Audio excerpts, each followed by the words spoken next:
مسند احمد کی ایک روایت ہے، ایک شخص عرض کرتا ہے یا رسول اللہ صلی اللہ علیہ وآلہ وسلم، مجھے یہ اچھا لگتا ہے کہ میں کپڑے دھلے ہوئے پہنوں، میرے سر میں تیل لگا ہوا ہو اور میرے جوتے نئے ہوں، اور اسی طرح کئی چیزوں کا ذکر کیا۔ اور پھر عرض کرتا ہے یا رسول اللہ صلی اللہ علیہ وسلم، کیا یہ چیزیں تکبر ہیں؟ نبی کریم صلی اللہ علیہ وآلہ وسلم نے ارشاد فرمایا نہیں، یہ تو جمال ہے، یہ تو حسن و خوبصورتی ہے، اور بے شک اللہ جل وعلا جمیل ہے اور جمال سے محبت کرتا ہے۔ ہمارا اللہ پیارا ہے، ہمارا اللہ حسین و جمیل ہے اور جمال سے محبت کرتا ہے۔ اللہ اکبر۔ اچھا، یہاں اس بات کی بھی وضاحت کر دوں کہ کچھ نادان علماء اپنے بیانات میں، لیکچرز میں یا کتابوں میں بھی اس حدیث کا ترجمہ کرتے ہوئے کہتے ہیں کہ اللہ خوبصورت ہے اور خوبصورتی کو پسند کرتا ہے۔ یاد رکھیے، اللہ کو خوبصورت نہیں کہا جائے گا۔ کیوں؟ کیونکہ اللہ جل وعلا صورت سے پاک ہے۔ اللہ کو خوبصورت نہیں کہتے، اللہ کو حسین و جمیل کہتے ہیں۔ وہ حسن والا ہے، جمال والا ہے، وہ حسین و جمیل ہے۔ تو نبی کریم صلی اللہ علیہ وآلہ وسلم نے ارشاد فرمایا بے شک اللہ جمیل ہے اور جمال سے محبت کرتا ہے، لیکن تکبر حق کا انکار کرنا ہے اور لوگوں کو حقیر جاننا ہے۔ اگر کوئی شخص اچھا اور قیمتی لباس پہن کر لوگوں کی تحقیر کرتا ہے، لوگوں کی تذلیل کرتا ہے اور اپنے آپ کو برتر ثابت کرنے کے لیے لوگوں کی توہین کرتا ہے، تو ایسے شخص کے لیے قیمتی لباس پہننا جائز نہیں ہے، کیونکہ وہ متکبر ہے۔ لیکن اگر کوئی اپنے آپ کو ان بری خصلتوں سے محفوظ رکھتے ہوئے اللہ جل وعلا کی نعمتوں کے اظہار کے لیے اچھا لباس پہنتا ہے، تو نبی کریم صلی اللہ علیہ وسلم نے ارشاد فرمایا اللہ جمیل ہے اور جمال کو پسند کرتا ہے۔ سبحان اللہ۔ اور سنن ترمذی کی ایک پیاری حدیث ہے، میرے آقا صلی اللہ علیہ وآلہ وسلم نے ارشاد فرمایا اللہ جل وعلا یہ پسند کرتا ہے کہ وہ اپنے بندے پر اپنی نعمت کا اثر دیکھے۔ سبحان اللہ۔ اور اس موقع پر یہ حدیث بھی ذہن میں آ رہی ہے کہ اللہ جل وعلا سے ملاقات کے لیے بہترین لباس سفید لباس ہے۔ سبحان اللہ۔ قبر میں بھی اور مسجد میں بھی، جب انسان قبر میں جاتا ہے تو سفید لباس پہن کر جاتا ہے، اور مسجد میں جو لباس اللہ کو پسند ہے یا نماز کی حالت میں جو لباس اللہ جل وعلا کو سب سے زیادہ پسند ہے وہ سفید ہے۔ تو محترم احبہ، اس جاہلانہ تصور کو ختم کیجئے کہ عبادت کے دوران عمدہ لباس نہیں پہننا چاہیے۔ خذوا زینتکم عند کل مسجد، یہ قرآن کریم کی آیت ہے۔ اور دیکھیے، مصنف ابن ابی شیبہ کی ایک روایت ہے کہ محمد بن سیرین علیہ رحمہ نے فرمایا کہ حضرت تمیم نے 1000 درہم کی چادر خریدی جس کو پہن کر وہ نماز ادا کرتے تھے۔ یعنی اس قدر مہنگی چادر صرف اس لیے خریدی کہ یہ چادر پہن کر اللہ جل وعلا سے ملاقات کیا کریں گے۔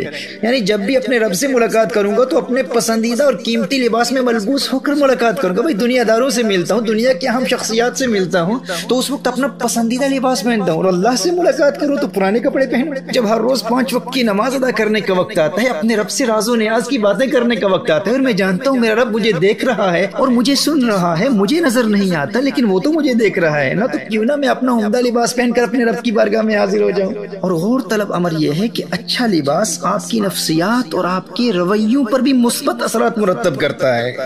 دیکھیے، آپ کیجول قسم کے لباس میں ملبوس ہو کر، ٹریک سوٹ پہن کر اگر آپ کہیں بیٹھے ہوئے ہیں یا سڑک پر جا رہے ہیں تو آپ ریلیکس ماحول میں بے پرواہ ہو کر چلیں گے، لیکن اگر آپ کوئی عمدہ لباس پہن کر چل رہے ہیں تو آپ کے بیٹھنے کا انداز بدل جائے گا، آپ کی چال بدل جائے گی، آپ کے چلنے کا طریقہ بدل جائے گا، آپ کی باڈی لینگویج بدل جائے گی۔ آپ محسوس کریں گے کہ اس قیمتی اور مہذب لباس کا تقاضا یہ ہے کہ آپ کا بیہیویئر بھی انتہائی خوبصورت اور مہذب ہونا چاہیے، اور وہ مہذب لباس آپ کے رویوں میں بھی سنجیدگی پیدا کرے گا۔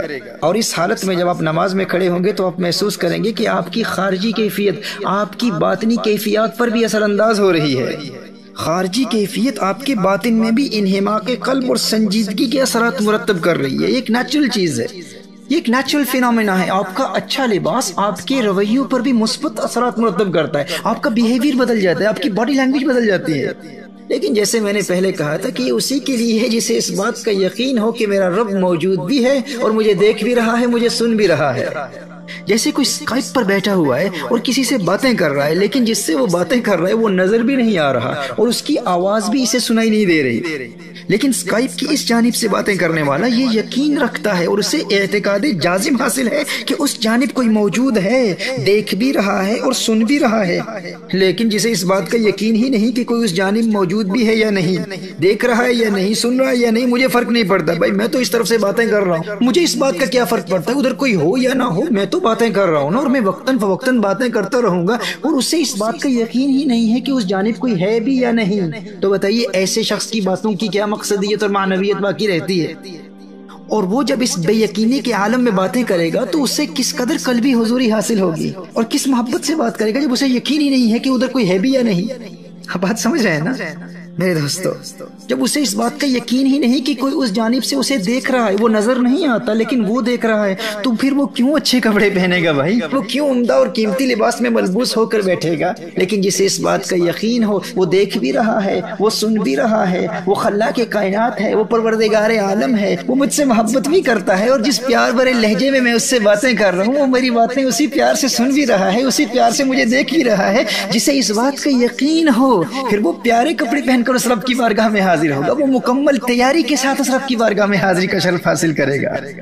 اور عبادت کے لیے میرے آقا صلی اللہ علیہ وآلہ وسلم نے یہی حکم دیا ہے نا کہ اس بارگاہ کے ادب کا تقاضا یہ ہے کہ تم اس بارگاہ میں حاضری کا شرف یوں حاصل کرو گویا کہ تم اسے دیکھ رہے ہو، اور اگر یہ کیفیت حاصل نہیں کر پاتے تو کم از کم یہ یقین تو ضروری ہے کہ وہ مجھے دیکھ رہا ہے، وہ نظر تو نہیں آتا لیکن موجود بھی ہے، وہ دیکھ بھی رہا ہے اور سن بھی رہا ہے۔